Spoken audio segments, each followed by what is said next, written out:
3 days ago, my family and I were attending my sister-in-law Annie's, 35, female, wedding.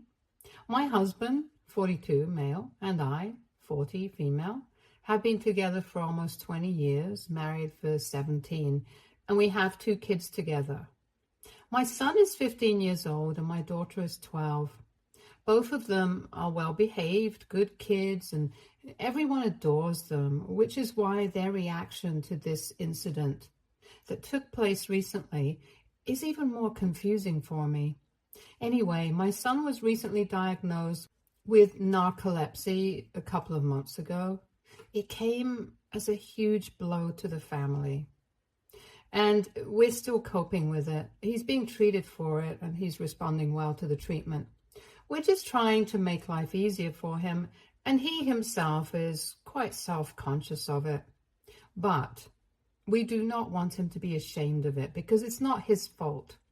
And we wanted him to know that. Everyone had been very sympathetic towards us when we initially told people about the diagnosis, including Annie. She and I have never been the closest of friends, but it's not like we have any issues with each other. At least not to my knowledge.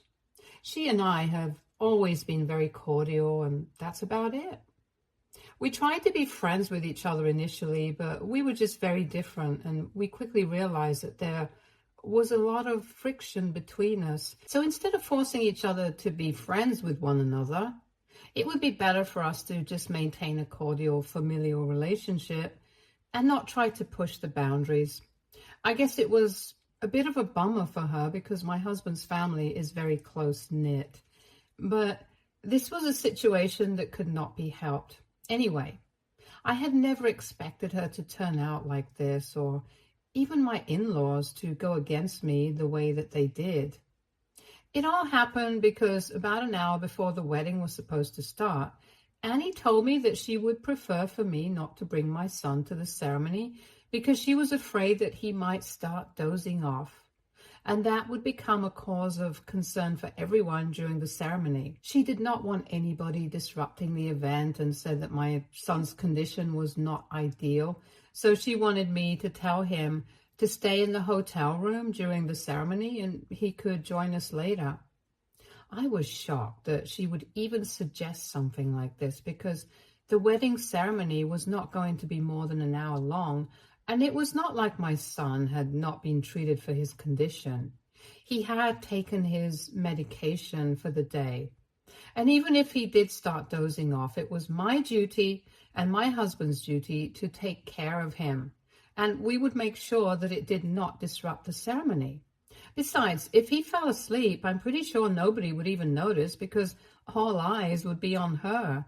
But even then, she insisted that he stay in his room and not join everyone for the ceremony. When she started being stubborn about it, I got very offended and I told her that if my son could not be a part of the ceremony, then I had no interest in joining them either, and walked away. I was really upset because my husband and I have been trying really hard to make sure that my son did not feel self-conscious about it. And telling him to stay in the room and not join his family for the ceremony would only make everything worse for him. So when I came back to our hotel room, I pulled my husband aside and spoke to him in person to tell him about what his sister had just said. Just as I had expected. He was even more pissed off than I was and said that he was going to talk to her and give her a piece of his mind. But I did not want to create drama just an hour before the wedding, so I told him that if she did not want our son attending the wedding, then the only thing we could do was just walk out.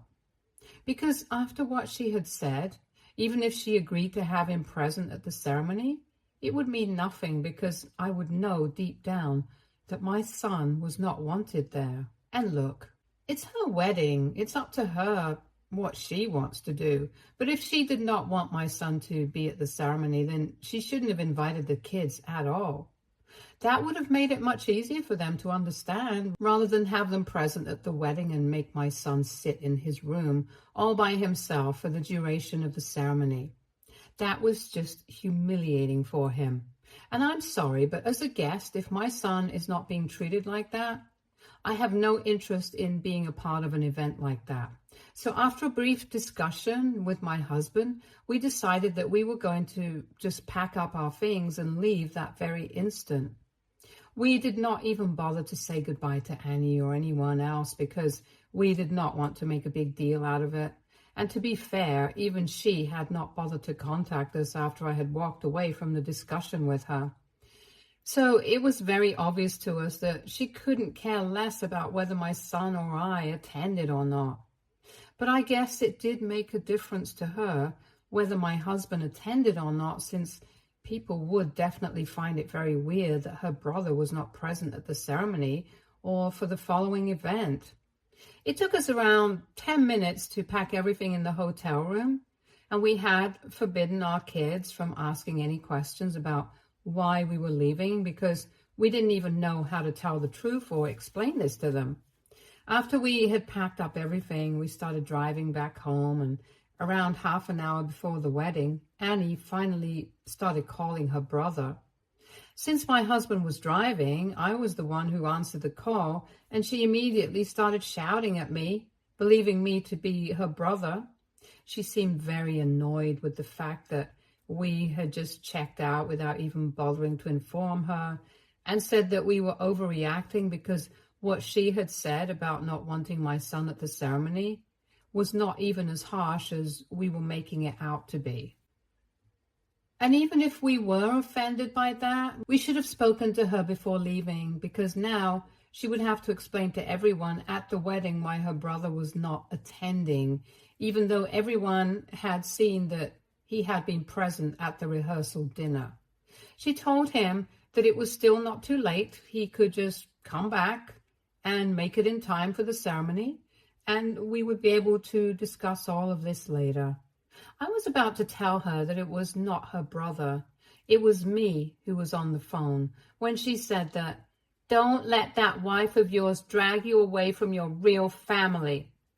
And that was pretty much the last straw for me, because after she said that, I immediately made it known to her that I was the one who had picked up the call because her brother was driving and she had been speaking to me. Now, I knew exactly what she thought of me, and I was even more sure of the fact that I did not want to be present at her wedding, and my husband and I were doing the right thing by leaving, because she had not just insulted my son now, she had insulted me as well. I didn't even give her a chance to speak, and I hung up and then blocked her. My husband did not have a problem with any of that, and we just continued to drive back home. He continued to receive a bunch of calls from his parents and several other numbers that he did not recognize, but we ignored all of them and just kept driving. Our kids were obviously very confused, but we didn't tell them anything, and we still haven't, because I don't want to make my son feel even more self-conscious than he already is. Anyway, after we got home, we muted everybody and decided that we were not going to be checking any messages for the next couple of days, because honestly, things had gotten very intense and dramatic, and we did not want to play into that drama. But the next day in the evening, my in-laws showed up at our house and they were pissed. In fact, to say that they were just pissed would be an understatement, because as soon as we let them in, they started screaming at both of us. They accused me in particular of sabotaging their daughter's wedding and said that I had done this on purpose. It came as a huge shock to me because, honestly, like I had said, I had always had a cordial relationship with my husband's family. I was not as close to them as they expected me to be, but that's just because I had my own boundaries and I didn't want to push them. I thought they had been fine with it, but clearly not. Because in spite of the fact that my husband and I had been married for 20 years, they were still acting like they didn't even know who I was as a person, and said that I had sabotaged Annie's wedding on purpose. Not only was that accusation ridiculous enough by itself, but they also said that I had done this because I was jealous of her. The reason that they suggested that I was jealous of her was equally stupid. They thought that Annie was much more successful than me, and even her wedding was a lot more grand than the one that I had back when I was getting married to my husband, and so I had taken it upon myself to make sure that it became all about me and my husband, and why we had walked out. Just to be clear, Annie is neither more nor less successful than I am. I mean, I don't even know how they are defining success, because Annie is an entrepreneur and has a sauce business, and I work in publishing. It's two wildly different lines of work, so I don't even know how they would be comparing it. Even if they take into consideration the kind of income we have, I would still maintain that we are definitely equally successful.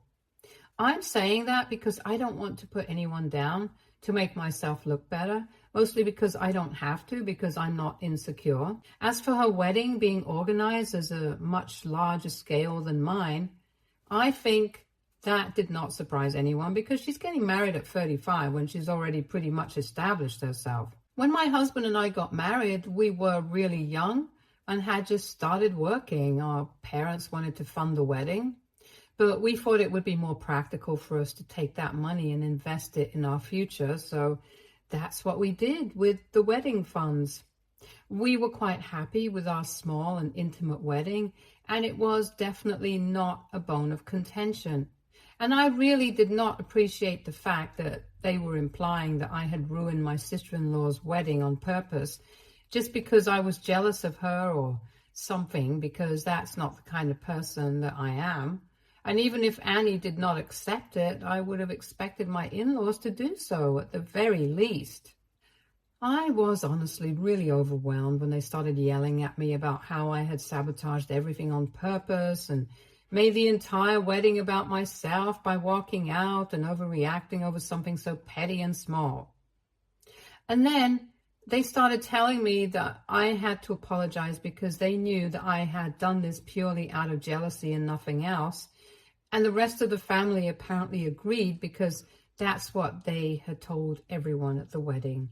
They had to come up with some explanation as to why my husband and his family were not present at the wedding, because everyone knew how close we were, and people had seen us all at the rehearsal dinner the previous night.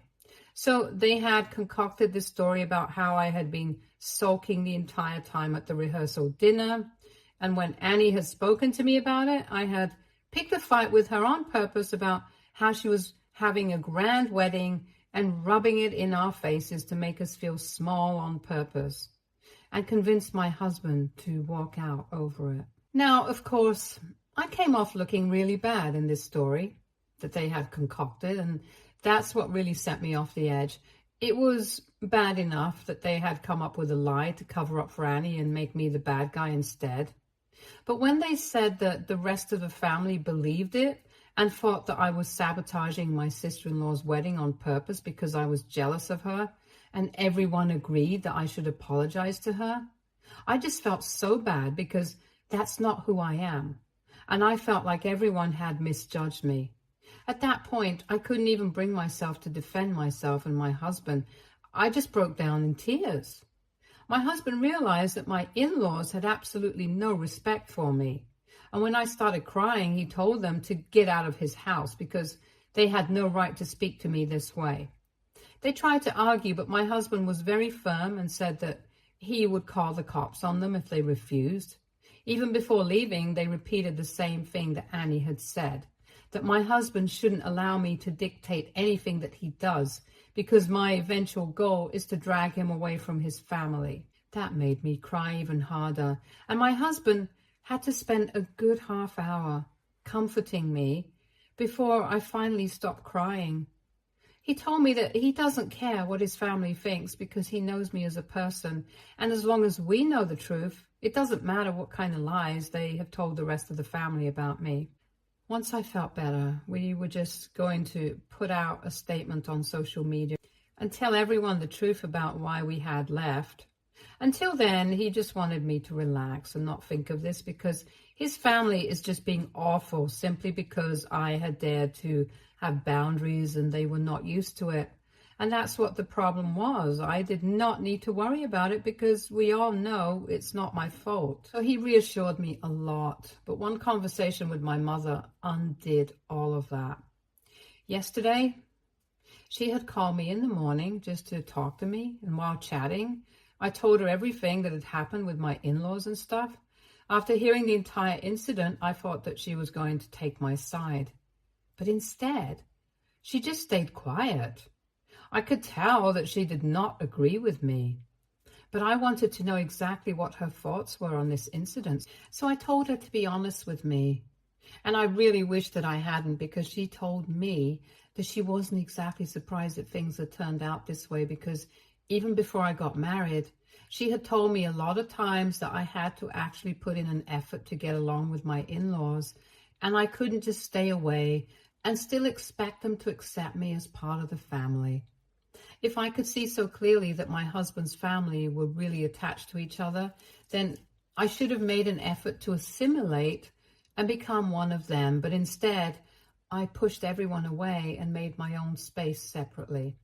She told me that what I did was not inherently wrong, but it was still pretty silly of me to expect that in spite of my behavior towards them, they would still accept me as part of their family. Let me just make it clear that I have never behaved badly with my in-laws, but I had definitely made a separate space for myself because I thought it was important to have a separate identity.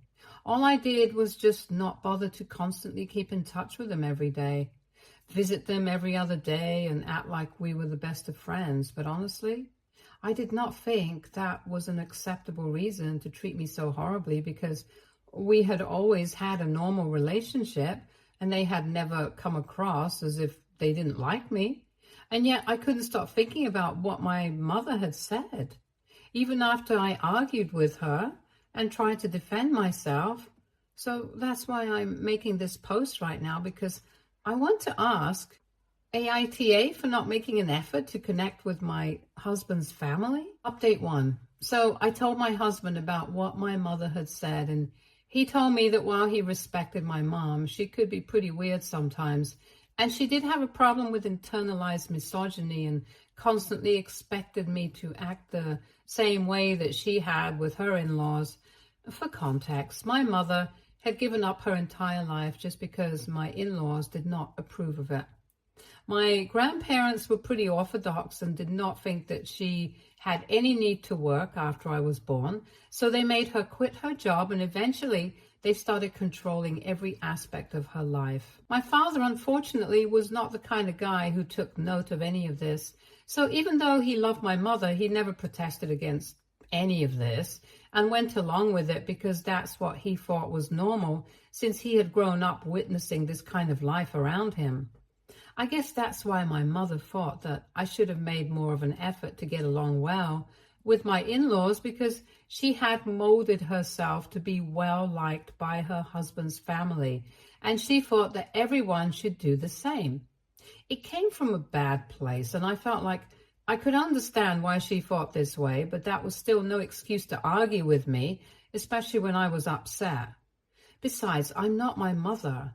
I don't have to put up with the same things that she did, and I am lucky enough to have a husband who wouldn't expect me to do so either. So after discussing this with him, I felt better about the situation, because regardless of what my mother had said, I knew that I was not at fault. And honestly, my in-laws have had a very weird idea about what a family should be like. They expected me to be present at every family dinner, which they hosted quite frequently, almost every weekend. And my husband and I live in the suburbs, so it's not feasible for us to drive all the way to their place every weekend. And more importantly, we also have to think about the kids and their lives. We need some time to ourselves as a family, so I think that was pretty unreasonable of them. As for Annie, she lived really close to them, so it was more practical for her to be present for her parents at all times. My in-laws also expected me and my husband to call them every other day and spend hours on the phone with them discussing our lives. They wanted family getaways every other weekend, family vacations every other month, and the works. I guess they never really realized that this is the real world, not a sitcom. And most of this is not really feasible if we are being practical. So if they had such unreasonable expectations from us, they were just setting themselves up for failure, and that's not our fault anyhow. It's not even like I had forced my husband to stay away from his family like they were making it out to be. He did not want to spend as much time with them either because he had his own family to take care of now. And after 20 years, I guess they should have taken the hint. And now, coming to what happened at the wedding, that was not even about the family in general. I did not even think about the rest of the family before walking out. I did that for the sake of my son, and it was definitely not a move to sabotage her. But their decision to spread lies about me and tell everyone some crazy story about why we had walked out was definitely a move to ruin my reputation, and it could not go unanswered. So my husband and I decided to put out a statement like we had said we would, and we still maintain what we said about not caring about what the rest of the family thinks about me. We really don't care about it. But the reason that it was important for us to put out that statement and let everyone know the truth was because they could not get away with lying about me. They had enough to apologize to us, but they hadn't. And now we were going to let everyone know the real reason why we had not been present at the wedding. And honestly, I was doing this more for the sake of my son than for myself, because he had been able to figure out that there had been some problem regarding him, I guess. I don't think we had kept our voices while we were fighting with our in-laws, and he might have picked up on some of the conversation and figured out that his aunt had probably not even wanted him at the wedding, and we had walked out over that. So he had become very self-conscious about it again, and I could tell that he was really upset, since he thought that this was all happening because of him. And I wanted him to know that this was not his fault. If there was anyone to blame for the situation, then it would be his aunt and his grandparents. The best way to do that would be just to put out the truth. And now that it's done, my husband and I can finally breathe a sigh of relief. I don't know if people are going to believe this version, and I don't know if it's going to create even more drama in our lives, but it was important for us to let everyone know what really happened, and we are glad that we did. So whatever. Update 2. Hi, so my in-laws have not reached out to me yet, but my brother-in-law did. I'm not surprised that Annie's husband decided to apologize to her, because when we met him, he seemed to be a pretty decent guy and he lived up to that expectation. Obviously, Annie considers us beneath herself, so she couldn't be bothered to apologize to us herself, but her husband decided to send us a message saying that he was willing to apologize on her behalf. We don't really count it as an apology from her, but we appreciate the gesture from his end. Another interesting thing that happened was that a bunch of relatives reached out to us that they knew that there was something about the version of the story that my in-laws had been telling them, and they hadn't wanted to believe that I was capable of being so vindictive. So they had been waiting for us to put out a statement, and the reason they hadn't contacted us to confirm the story was because they did not want to stir the pot. But now that the truth was out, they were all firmly on my side.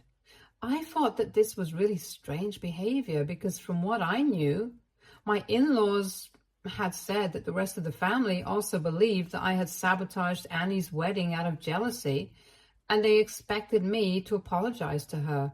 But this reaction made me feel like my in-laws had probably been lying. So I spoke to one of my husband's cousins, and he told me that most of the family had flat out refused to believe the version of the story that my in-laws had been telling everyone, and that they had been waiting for some clarification from our end. I guess my in-laws had been trying to manipulate us into believing that the rest of the family was also against us, and maybe that would cause us to apologize to Annie. What would they have gained out of it? Absolutely nothing, apart from the satisfaction of having us flatter their already overinflated egos. I'm honestly really glad that I did not apologize to them, and that my husband and I did not fall for the trap that they had been setting up for us. I'm also really happy that most of the family is with me, because that means that nobody is going to be speaking to my in-laws or Annie. I don't really mean to sound vindictive or vengeful, but they do deserve this. Anyway, I haven't spoken to my mother for the past couple of days after we got into that fight, so maybe I might even let her know what has happened so she realizes that she was wrong as well. Her, I'm still willing to forgive, but regarding my husband and his family, even if I forgive them, I'm not sure that my husband will. And also, thank you so much for such kind words about our son, and I'm sure that he's going to get better with time. It means a lot to us, so thank you. Update 3. Hey, so I finally spoke to my mother after almost 3 weeks of no contact, and I've explained a lot of things to her. I can't say that we have sorted things out just yet, but we are trying to. We are working on it. All I can say is that both of us missed each other a lot, and after my father passed away 6 years ago, I am all that she has, so she wouldn't want to lose me, and neither do I want to lose her. She is willing to learn and change her ways and be more sensitive towards my feelings, and I'm going to stick with her while she tries to become that person. Old habits are hard to unlearn, and I can understand that, but I don't want to give up on her, so I'm going to keep on trying. I wish I could say the same thing for my in-laws, though, but whatever. They don't even deserve this second chance. After we made that post, most of the family was with us, and they refused to even acknowledge the existence of that post. From what I've heard, Annie even got into a huge fight with her husband because he had bothered to apologize to us, and she had even moved back in with her parents for a couple of days, but then she went back to him. Honestly, I know it's going to sound very off if I say it out loud, but I hope that the guy leaves and finds somebody better, because my husband and I think that he deserves better since he seems to be a decent human being. And I'm sure it won't be a struggle to find someone better than Annie. But whatever, that's their choice to make. And we don't want to interfere in their lives anymore. We have gone completely no contact with them. We have blocked them everywhere that we possibly can, and we have discussed what we might say if they apologize to us as well. My husband does not want to speak to them right now, so even if they do apologize to us, we're going to maintain our distance. But that seems unlikely because all they have done so far is try to mock us through social media. They have also posted a bunch of jokes and memes about narcoleptic people, and I think it's a bit insensitive, but whatever. That just shows the kind of people that they are, and it does not reflect on us anyhow. Our children are most precious to us, and if this is the attitude that his family has towards them, we don't want anything to do with these kinds of people. And speaking of kids, they have been pretty down in the dumps recently, so my husband and I have decided that we are going to leave for a family getaway this weekend, and it's one that is desperately needed because we have all been pretty stressed out of late. All of us definitely need some time off, and family is all that we have, so we are going to make the most of the time that we have with our kids before they grow up. Stay tuned for more stories from our girl